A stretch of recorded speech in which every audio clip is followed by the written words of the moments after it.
I'm Lynn. I'm Amanda. And this is the Pursuit of Badasserie, the podcast. We're cutting through the fluff and cracking open what it really takes to build a business and life that you actually want. No gurus, no gatekeeping, just real talk, big action, and the badass energy you need to scale and slay. Some episodes, it's just us. And sometimes we bring on powerful guests with stories that'll hit home. Either way, this is not about playing small. It's about going all in. Let's get after it. Hey there, I'm Lynn. And I'm Amanda. Welcome to the Pursuit of Badasserie, the podcast. We have another incredible guest with us today. We have Mike Brcic. He's a speaker, facilitator, and founder of Wayfinders.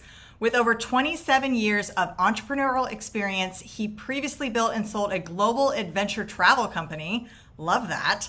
And today he helps entrepreneurs and leaders reconnect with what truly matters so they make clear and courageous decisions with a focus on alignment, human connection, and meaningful leadership. Welcome to the show, Mike. I'm thrilled to be here. This is going to be a good conversation. Yeah, we're excited to have you. So as we dive in, tell us a little bit about you outside of the bio. And we'll start there. I guess if I'm going, beneath the bio and the publicly available stuff, I could say that if there's one thing that defines my life, it is that idea of embarking on a journey. And, I knew early on that life was going to be unconventional for me, and that I was, I did the dutiful thing, went to university, got my degree, graduated with an economics and history degree, and thought, what the hell am I going to do with this thing? And the day after my final exam, I loaded up my 1982 green Volvo station wagon. I drove out to the mountains, and it was just, I don't know what the hell I'm going to do with my life. I'm going to go be a ski bum for a year. I'm going to figure it out. And ever since then, it's been a series of sometimes dumb decisions, sometimes courageous, always feeling like they were in alignment with what I felt I needed at the time, or that life was calling me to, instead of always trying to reject like what the world or my parents or my teachers or whatever were trying to tell me to do. And that's been, perhaps a more difficult path than choosing the conventional one, but it's ultimately been a richer one. And so maybe that's as I get to this point in my life and I can look back, and as Steve Jobs says, connect the dots looking backward, I can see all these series of kind of, courageous choices that I've made that I feel proud of. And they were generally the more difficult path. But at this point in my life, I feel like I've made the decisions that were aligned with my core, with my soul, with what I wanted, for better, for worse. And that's ultimately what the work that I try to do with people is, try to help them get in touch with what's true at their core, and usually aligning so that your external world mirrors your inner one requires a lot of courage, because we all do it. We all follow the path that's been, to a certain extent, the path that's been laid out for us. And it's at a certain point we have to blaze our own trail. Oh, it reminds me very much of that. I took the path less traveled, and it made all the difference. You talk about these courageous decisions, and I know that now hindsight is 2020. When I think back of courageous decisions I made over the years, I think that in the moment they might have been considered dumb decisions or reactive decisions. So what makes a decision courageous versus reactive? I think what makes a decision reactive ultimately just comes down to one thing: fear. Right? We become consumed, and I see this, and I've seen this happen when people come to my events and they have this moment of clarity and they just jump right in. They jump right in and they blow up their life or whatever that may be. And so I'm very careful to make sure that people are really doing the work to understand what's going on at their core. So I'm going to use this word soul a lot. It's a word I've had a complicated relationship with, because I grew up in a Catholic household, went to Catholic school, was given the doctrine of Catholicism. I left the church, left Catholic school in grade 9, and really kind of threw out the baby with the bathwater, and threw out this whole idea of spirituality with the Catholic faith. And it's been a long, slow journey back to something approaching spirituality in my own way. But this word soul, it is not a religious word, but it's a shorthand that I use for this, what we have at our core, the true self that we have at our core. Underneath all these layers of onion, this multi-layered onion of what we should be, who we should be, how we should be, all these, things that people tell us that we are, and getting to that core, it's difficult work, really understanding it, because there's so many messages to sift through that we've internalized, that we've believed wholeheartedly. And I call it this process of archaeology, of going through all of that and finding what is true at your core. And and that is more difficult work than just the immediate reaction, like, oh, I really don't like my job, or I don't like my company, or I don't like my marriage, or whatever. I need to just blow things up and try something else. But usually when you dig down a little bit deeper, there's something more at play. And when we do the work of really discovering what that is, then we can make more aligned decisions. They're not impulsive. They're not made out of fear. So, with my events, I, I create a context where people can get real clarity on who they are, what they want, and then create a roadmap for getting there. But I also tell them, avoid major decisions for 30 days. Really take the time, spend time with people who know you, spend time with a therapist, spend time with, fellow members. Really get at the heart of what it is that you are looking for, that your soul is looking for, and then you can start to make aligned decisions. And sometimes they're going to require a lot of courage, like leaving a marriage, selling a company, whatever that may be. But you're not making them out of impulsivity. You're making them out of a very clear and grounded place. That's super important. You're amongst common folk. So definitely there are aspects that I've done a lot of work around. And so I'm excited to learn a little bit more about digging in deep. And I think that that's a good clarification, because a lot of times, especially when we see, and I'm even listening to you reflective of when I was doing something sort of like this, and like having the conversations where we were kind of digging back into the core, the actual root of why we do certain things, like the patternization and where that's created from. And some people would go back 10 years, but some people would go back to all the way when they were a child, and to watch them kind of navigate that and learn who that is, and really hold the space to navigate that first before you make that decision, before you upheave your life, is super important. And I think you hit it on the head. It's you said it's out of fear, but I also think it's a coping mechanism too, in a lot of ways, and a survival mechanism, because all of a sudden their world of what they know shakes, and so they have to grasp onto something that they can do, or they're excited about that change because they're like, holy crap, I can see the light. Like I can find a way out. And that, I love that you said taking that time. You highly suggest for them to take 30 days before they make those big decisions, to make sure that they have that firm grounding, I think is absolutely essential, in doing so. And if I can just add to that, what that might look like in practice is, you come to you come to one of my adventures, you spend time in the wilderness, you spend time going through these different modalities that I take people through, you have these conversations with others, and you realize with absolute clarity that you've been in an unhappy marriage for years. And your immediate instinct is, I got to leave this marriage, and it's not working for me, it's not working for the other person, I need to leave. That's obviously a very difficult decision, especially if there's kids involved. But it's actually, in comparison, easier than the more difficult decision of facing up to how you've contributed to that, the patterns that have followed you throughout your life that have contributed to that marriage. And as the saying goes, wherever you go, there you are. If you don't have the courage to face up to that, and really, I mean, you can do the harder work of facing up to that and stick with that difficult marriage, and that might actually, if you truly commit to that work, might actually transform the marriage that you're in. If you just take the perspective of, this marriage isn't working, this person's not right for me, or whatever, and I'm going to jump to the next thing, you're more than likely to repeat the same patterns, right? And usually the more courageous decision, and I'm not saying, it's not appropriate to leave a relationship for, especially if it's abusive, but sometimes the more courageous thing is, I'm going to look inward. I'm going to stop blaming everybody else. And how did I create this situation? And that is, most people don't like to do that. It's because you have to be brutally honest with yourself. You have to be vulnerable. You have to be willing to do the work, and it's not fun work, right? We want to just jump to the next thing, and the next company, the next marriage, the next whatever. But if you really want to live in alignment, you have to be, because most of the time our 5-year-olds and our 8-year-olds, they're running the show, and we think we're making adult decisions, but it's really just these little kid versions of ourselves that are running the show most of the time.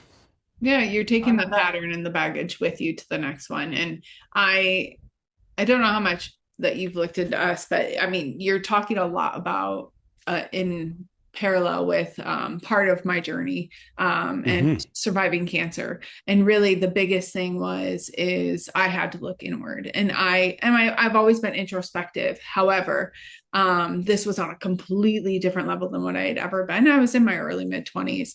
But to take responsibility, to do the forgiveness, not just for those around, but more importantly for myself, and the roles that I played in the abuse, in the this, in the that, the things that some would say happened to me, and to really look at it through new eyes, to be able to heal on a very different level that allowed me to be in the driver's seat of what I was doing for the next step or whatever that was. But you're right. A lot of people don't take the time, or it's easy to fall back into stay in the comfort of the patterns in which you've created. And some of those patterns are 50 years in the making. And so it is what it is. And so that's why your next relationship isn't working, because you're doing the same thing, and et cetera, et cetera. I mean, I know we're going down a rabbit hole, but I love the work that you're doing. I mean, the ownership is hard. The self-honesty is hard. And so many high achievers, myself included, you never want to stop or slow down because you're afraid of what you're going to discover. You're afraid of the quiet that is, I mean, you fill your day with busyness all the time. Like, I'm going to do this, this, this, and this, so that you never have to deal with what's actually going on. And that discovery is really hard to make. And it's the shadow work we don't want to do, but it's the stuff that ultimately gets you further, because we've heard it a million times in a million different ways that growth never comes from the comfort zone. And that's part of it. That points to some very specific intentional aspects of my model, one of which is this idea of wilderness as teacher or wilderness as co-facilitator.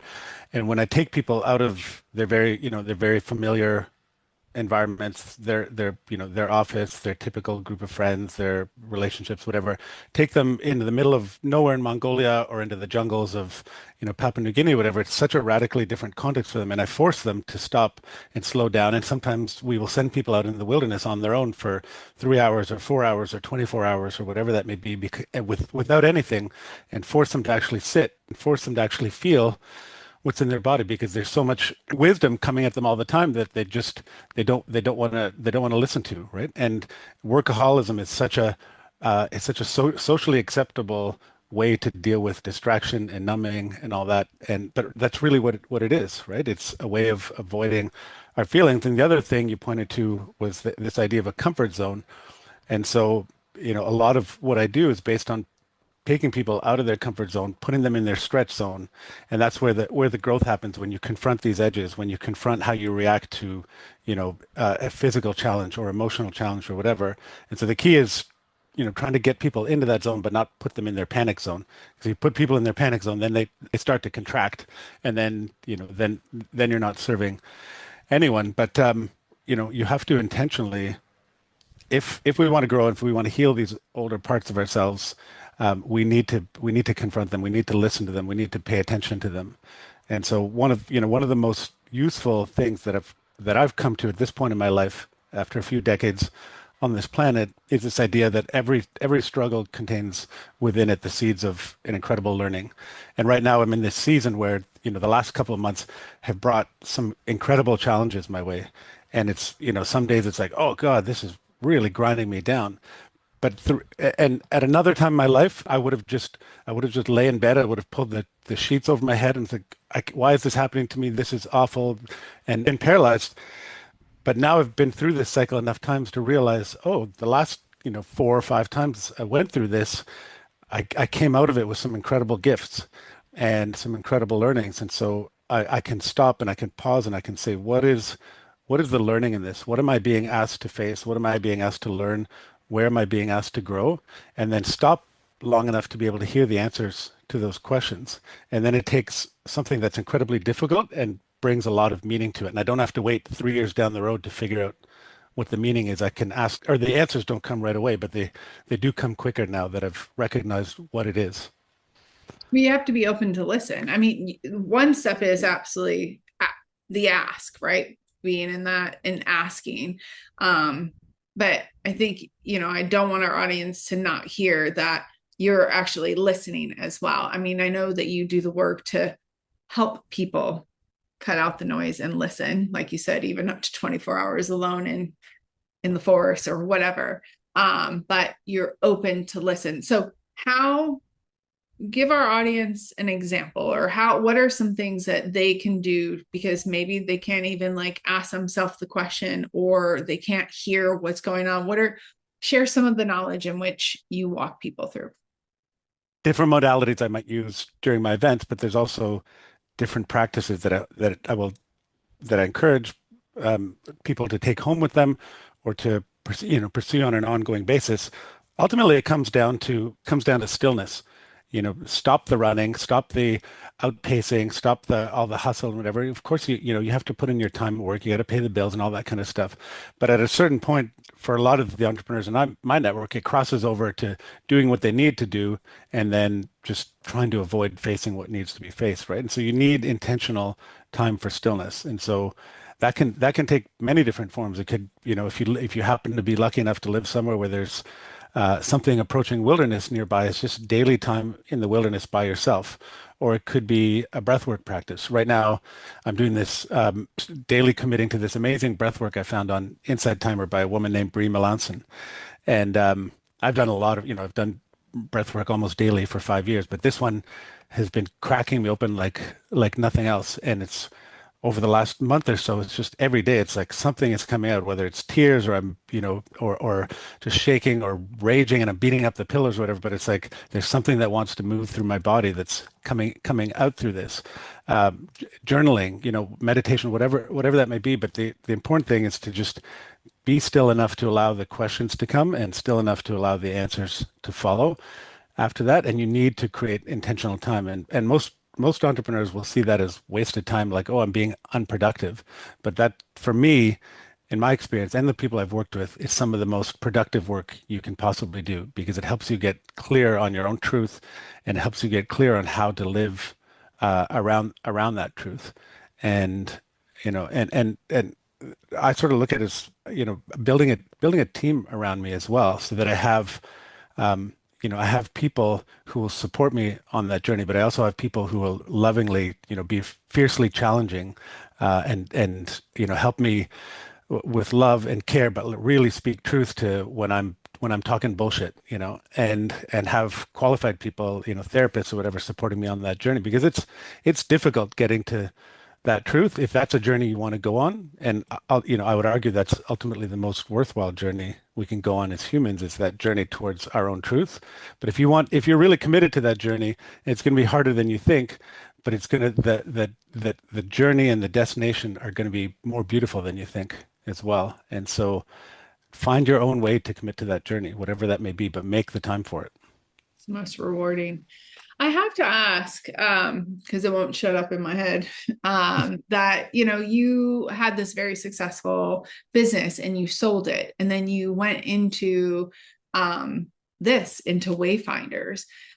I can't help but to think that there was a defining moment that kind of said, you know what, this is where I'm supposed to be. And probably a lot of, the tools that maybe you wish you had, or that you were using to be able to maneuver into that, and obviously built upon, because you've been doing Wayfinders much longer. But what is that moment? What did that look like for Mike? This is where I'm supposed to be arrived later. What came earlier was, this is where I'm not supposed to be. And I'll take you back to 2013. At that point, I'd been running this company, and we were doing high-end mountain bike trips all over the world. And, number one company in the space, getting tons of media and attention, all that kind of stuff, all wonderful on the outside. But I was impatient with our growth. No, we'd been growing about 40% per year. And so I raised money from investors. And then I did it again the next year. And then I did it again in 2016. And I brought on debt. And I did all the things entrepreneurs are supposed to do, right? Bring on investors, scale the company, hire a team. And 2016 set this BHAG, big, hairy, audacious goal of being in 150 countries by 2021. That's almost, the entire United Nations. So already it was a kind of a crazy, silly goal. But then I asked myself, how are we going to get there? Oh, I also had this goal of I wanted to be on the cover of Entrepreneur magazine, which tells you where my head and my ego were at. And so I said, well, that's very ambitious. That's appropriately hairy and audacious. And how are we going to get there? And so I developed the whole plan around that. And we launched this whole other, part of the business, and it worked. Within a year and a half, we'd expanded to 45 new countries around the world. And I was doing all the things and getting all the media and getting all the attention and secretly dying inside. It was just stressing me out. I was really, and because I had my foot on the gas, we had these crazy wild cash flows swings, and I had all this money coming in from investors, so I wasn't paying attention to our financials or our business model. So it was just this crazy, crazy ass roller coaster. And after about 2 years of that, and keep in mind I had young kids at the time, I had 3 young kids at the time as well. And after a couple of years of that, two things happened. And these are the moments you were asking about. One is you're probably familiar with the writer Ryan Holiday. Mm. Yeah. So he has this excellent book called Ego is the Enemy. And I read that book, and it was like a gut punch. And I think I read it in about 24 hours or something like that. Just couldn't put it down because it was like, oh my God, how did this guy write a book about my life without knowing me? And it was just, I could see how so much of what I was doing was just my ego in this desperate cry for validation. And then the other thing that happened in short order, maybe a few weeks after that, I attended an event, and there was this guy, Philip McKernan, who's this world-renowned coach and facilitator there, and I attended one of his sessions, and he asked this question, where are you, among many other questions he'd asked, but it was, where are you seeking validation in life, and who are you seeking it from? And I realized that everything I was doing in the business was a quest for validation, and it was actually a quest for validation from my mom and my dad, and that I, never got as a kid, and it was this incredible wake up call, like, oh my God, what a futile, ridiculous pursuit this is. Like, I built this whole company, and I brought all these people on board to this crazy inner journey of mine, and all this money that I'm spending, I could have spent that on a therapist and and been way, way more content and way happier. And that was the beginning of the end. And at that point I realized that it didn't matter how many zeros we had on our balance sheet, or how many countries we reached, or how many covers of Entrepreneur. And think about how many people have been on the cover of Entrepreneur magazine that have turned out to be outright criminals or shams or whatever, right? And that was the beginning of an entirely new journey, which was, eventually selling the company, doing the work to recognize what it is that, that my psyche, my soul, was actually crying for, was to actually do the work that was calling for all this. It was so hungry for this validation. And so I sold the company, been doing this for 9 years from a very different place. My ego's still involved. I can't completely retire my ego, but mostly from a place of service, of wanting to serve an amazing community of people and help them on their journey. So, yeah, those were the two moments. Okay, then now you have to share the moment where you realize this is where you're supposed to be. So those were the defining moments, but you said later you realize this is what you need to be doing. It took a few years to come around to that. My first event with Wayfinders was September of 2017, and it kind of came about by accident, where I had a fellow entrepreneur in my network, a guy that I sort of knew. We had tea. He invited me for tea one day, and we had tea, and he said, I've been taking a look at your website and your trips, and you have these incredible trips all over the world, but I've never mountain biked before. And do you have, any trips that I could do? And I said, well, not really. They're kind of all for more experienced people. But if you can get a group together, we can do something custom for you, and we'll throw in some lessons, and we'll put together a really cool thing. And then one thing led to another. This group of 18 entrepreneurs came together, And I thought, well, let's make this, let's bring together this. We were all kind of going to, these entrepreneur conferences, and there was lots of, speakers and workshops and whatever. And I started with the premise of that stuff's all useful and it's great, but what's really most useful to people, the connections that they make at these events. So let's start with connection as a guiding principle. And I know that when people are outside and they're riding bikes and they're having fun and they're being challenged and they're sweating together and they're, cursing together or whatever, that they tend to bond more quickly. And let's throw in some content. We'll do some panel discussions. There's a lot of wisdom in this room. So that was the first event, and people loved it. They asked me to do more. So the next couple of events were sort of on that same model. We ditched the mountain biking thing because the Venn diagram overlap was too small, but it was entrepreneurs doing fun, challenging things outdoors, a little bit of, wisdom and content and that kind of stuff. And that was really fun, and eventually sold the other company so I could focus on this. That was fun and really valuable. But then I started taking people to places farther and farther away. And I realized, and I noticed that when I was taking people, the farther away I took them from what was familiar, the more of a personal journey they were undertaking, the more value there was in that, aside from just the connection and the content, whatever.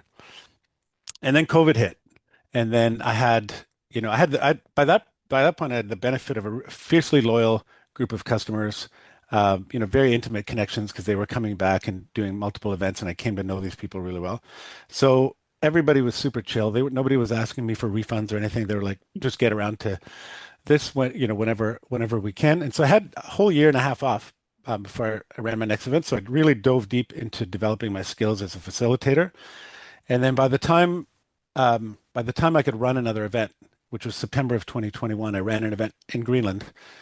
And the logistics around that were nightmares, and all the PCR testing and everything. It was just such a pain in the ass. But we made it to Greenland, and I decided, the gloves are off. I'm going to create something really deep and meaningful for these people. So I took this new approach of let's take people on an inner journey through in this incredible landscape in the middle of nowhere, this massive country, half the size of the US or whatever, that's home to 50,000 people, just wilderness everywhere. And the moment was when I could see how deeply that landed for people, just having the opportunity to show up to this wild, crazy place, open up, be real about the struggle. And, what we realized when everybody, got around to finally opening up and sharing was that everybody was dealing with something. Everybody's struggling with something at any point. And just watching the looks of relief on people's faces when they realized they weren't the only ones struggling, and that everybody is struggling. Because entrepreneurs, we isolate and we carry it alone, and there's this shame that comes with admitting that you're struggling. And when got people in a room, it's like, oh, you're struggling with the same thing, and like, oh, you're struggling with that, but I can relate to that because I was going through that 2 years ago. And it's like everybody sort of like this collective metaphorical exhale of like, oh, I don't have to carry this alone. And that was the moment where I realized, oh, this is the true work. This is the real work of creating an environment to be able to explore this and help people on their journey. Absolutely. So if someone is listening now, kind of standing at a crossroads right now, what's something that you would want them to remember and to push for? I'd want them to remember that the good answers, the really good, honest, true answers don't come quickly. And you need to have patience for the right, truthful, honest answers to emerge. And, particularly if we're in the midst of like a really challenging season and it feels like we're in the midst of a transition, and we just want to get out of that quickly because it's so uncomfortable, and it's like, I hate my job, I hate my marriage, I hate where I live or whatever. And we just want to get out of that as quickly as we can. Usually the quality of the answer that comes from asking the right questions is in direct proportion to how patient you're willing to be to listen for the right answers. Because usually the good answers don't come quickly. And so you have to be willing to commit to that process of patience, of being curious, of being courageous, of being willing to go inward, of, willing to face some hard truths, right? And willing to face the hard truth that you have created this exact situation that you want to get out of. And you are also the answer to getting out of that. But the answer to getting out of that isn't to land on the first thing. And I want to tell you a story. I was in my early 30s, and the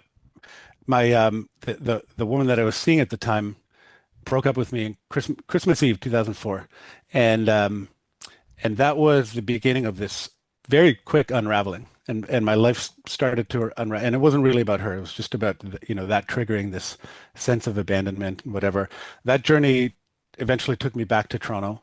I was living in British Columbia at the time, and it took me on this 2.5 year journey of darkness, like really, really dark and deep depression, and most days I could barely get out of bed.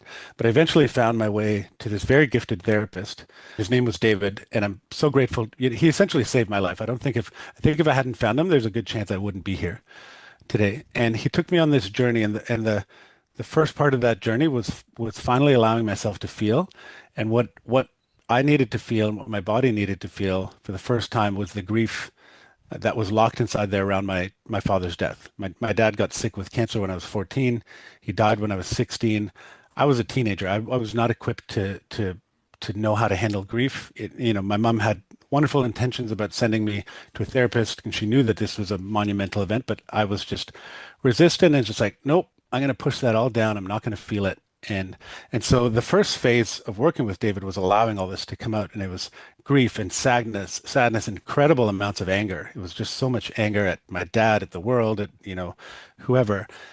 And I was also in this phase of figuring, what the hell am I doing with my life? And as I started to come out of that, my immediate answer, again, the quick answer was, I need to just fold my company. I was running the adventure travel company at the time. I need to fold this company.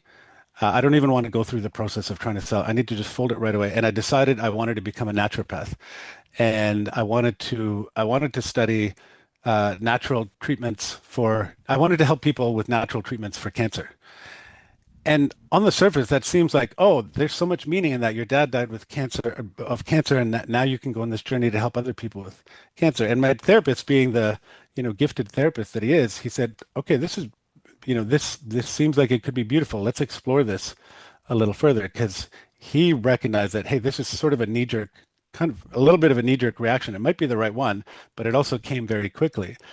And as we explored that, it became more and more clear that that's exactly what it was. It was this impulsive reaction. It's like, oh, I finally allowed myself to feel this grief. My dad died of cancer, and now I'm gonna work with cancer.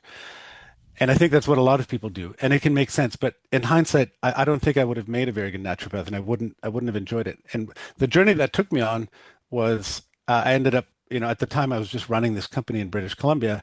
This journey ended up taking me all over the world for the next 15 years, growing this company. And I maybe stayed in it 5 or 6 years too long, but the next, 8 to 10 years after that it was just aligned with so many of my passions and interests and the work that I was doing. And so, I could have, at the age of 34, I could have spent the next 4 years of my life and probably $150,000 investing in naturopathic college, and then graduating with this massive debt in a job that I probably wouldn't have liked. And so thankfully I had the support of somebody who said, hey, that's great, but let's wait for some more patient answers. Is there anything that we haven't spoke about, or anything that you want to leave the audience with? We could have spoke about it. You want to go deeper, or we haven't spoke about it? I'm actually curious, what about this landed for you or resonated for you? Is there any part of your journey that you see in what I've spoken about that you recognize, or something that might resonate for you right now in the journey you're on right now? If I can be so bold as to turn the microphone around. Yeah, I mean, I have no problem saying, and I think I shared earlier, like a lot of what you talk about, the journey that you've been on, although not the same steps, obviously we walk our own paths, is very much something that I've done personally, and I've had the beauty of working through it. It hasn't been always comfortable. It's definitely been scary as fuck sometimes, but it has been absolutely life-changing for me and for my children, because it's helped me be able to show them different. And obviously I do that in what we do as a profession as well. And it's things, a lot of what you said are things that, although I want to go to Mongolia, but like, I like going to different countries. When you were talking about it, my trip to Peru by myself, I'm single, my kids were older. I live in Thailand by myself. Amanda is a single mom in Thailand as well. And so we definitely don't do the normal path, right? Like Robert Frost says. And my trip in Peru and hiking up the Rainbow Mountain, like as you were talking, like all I can think about was that dialogue that I had with myself. And it was so deep, and it was so many different levels. And it wasn't just myself. It was karmically generations before me and spiritual guides and all of the other things that I had that absolutely called me to really listen. I had to listen because it's really high up. You hike from 14 to 17,000 feet and you're not trained to do it. Like it's incredibly hard, and I was sick and all these things. But so yes, a lot of what you said absolutely resonates with kind of the story of who I am personally, the things that I've been through and the things that I continue to. I'll say I don't necessarily dive deeply into that, but I definitely guide some people in that way on very cool levels to be able to do that. And so there are a lot of things that you spoke about that's why I said earlier, like monks like feels like commonality, a lot of commonality in some things. So definitely. If I can just ask a follow-up to that, and then I'd love to hear from you, Amanda. Do you I know a bit about your journey with cancer, and I know, you exited an abusive relationship. And do you, at this point in your life, look back at those things with gratitude? And do you Absolutely. And do you feel if you had the chance to do it over again, you wouldn't change a thing? No, I wouldn't. Every single choice, every action, inaction, everything has led me to this point. I have that conversation all the time. I am one who's never regretted. I'm not saying that I might not joke around and like tell my younger self to invest in Yahoo when I had the opportunity to invest in Yahoo, and different things like that. But absolutely not. And it's the way I've raised my kids. So no, I don't regret. And no, I wouldn't change things. There are things that I wish I would have made a better decision, but I wouldn't go back and change it because it's who I am. And I've learned to lean into why those maybe particular situations, but I'm absolutely grateful. In fact, every year, my cancer journey, I write a gratitude letter to everything that it taught me and how it really gave me my life back, like truly gave me my life back. And so absolutely. For me, I think this conversation had a lot to talk about, how success and alignment and expectation are not the same thing. And, we spend a lot of years building businesses and chasing goals and hitting all the milestones and checking all the boxes that we're supposed to check. And then you never really stop long enough to ask yourself, like, whether that's the life that you wanted to build in the first place, whether or not it feels true to who you're becoming and if you want to become that thing. And, looking back through pushing down and shoving down traumatic things or huge events in my life, deaths and horrible things, but you push them down and you push through and you don't want to look at those things and you don't think about how they shape you in different ways. And it's a reminder a lot of times that those moments of discomfort and questioning and uncertainty, like sometimes they're a sign of something that's wrong, but sometimes they're a sign that, it's an invitation to pause. It's an invitation to reflect. It's an invitation to make adjustments in how you're living your life. And we talk about courage at the very beginning of this podcast, and it does take courage. And it's not the courage that's like Instagram shot from the rooftops and from the mountaintops. Sometimes it's the quieter kind of courage, and asking to be honest with yourself, even when the answers might change the direction of your life and your purpose and your business and your trajectory as you ever thought it was going to be. And I think a lot of people here who are listening to this podcast, like maybe you needed to hear that conversation too. But Absolutely. There are a lot of aspects of our conversation today that resonated. Yeah, I mean, I think if there's one thing I wanted to maybe leave with your listeners, it's this. I talked about this in season 1 of my podcast, which which looked at midlife through the lens of the hero's journey or the heroine's journey. And, as Joseph Campbell defined it, there's these various stages, and the first stage, he calls it the ordinary world, just your ordinary life. The second stage is the call, right? There's some sort of call to adventure. For the typical person or the typical person in midlife, when a lot of this stuff seems to happen, the call usually, it's not, some call from God or the universe. It's usually something like really difficult thrown our way, whether it's, the loss of a loved one or loss of a job or whatever. It's like all of a sudden the old world doesn't make sense anymore. And we can approach that in 2 different ways, and we can gnash our teeth and wish it weren't happening and then jump to the quickest solution, or we can recognize it for what it is, which is a call. And it's a call to your deeper journey, your spiritual journey, whatever that may be. And if you embrace that, the person that comes out on the other end is a much richer, fuller, truthful version of you, and one who is probably more likely to share your true deep gifts with the world, because that's the final stage of the journey, is bringing your gifts back to the village or bringing your gifts back to the world. And we need more, frankly, at this stage in the world's evolution, we need more people living truthfully and honestly and sharing their gifts with the world. And so if you're in that stage right now where life feels really difficult and it's grinding you down, just remember that there's beauty at the end of that journey if you embrace it. And if you don't embrace it, you're eventually going to come at the other end, but it'll probably take a lot longer than if you actually accept it for what it is and stop and listen and all these things that we've talked about. Thank you, Mike. That was beautiful. And it was a great conversation. For those of you listening, little different than what we normally have on, but a lot of the same essence. And I think that this is very much needed. And I agree with you. We need more of people coming back to their truth and bringing that their gifts back to the community, so on and so forth. And so thank you so much for everything that you do. I'm so glad that you came across our podcast, and we're in each other's communities now. So thank you for the work that you're doing. Absolutely. And how can everybody get in contact with you? Yeah, the website's probably the best way, way-finders.com. And I'm excited. We're launching, I've typically just done these big, crazy expeditions and wild places around the world, and they're usually 8 to 10 days, and they're a big ask of people, particularly if you're in midlife and you got kids and whatnot. So we're launching these new things I call immersions, and it's just 3 nights. We're doing the first one a couple hours at this beautiful property 2 hours north of Toronto with my good friend, incredible co-facilitator, Alon Ozeri, and we're going to be doing all sorts of different modalities and energy work and body work and somatic stuff.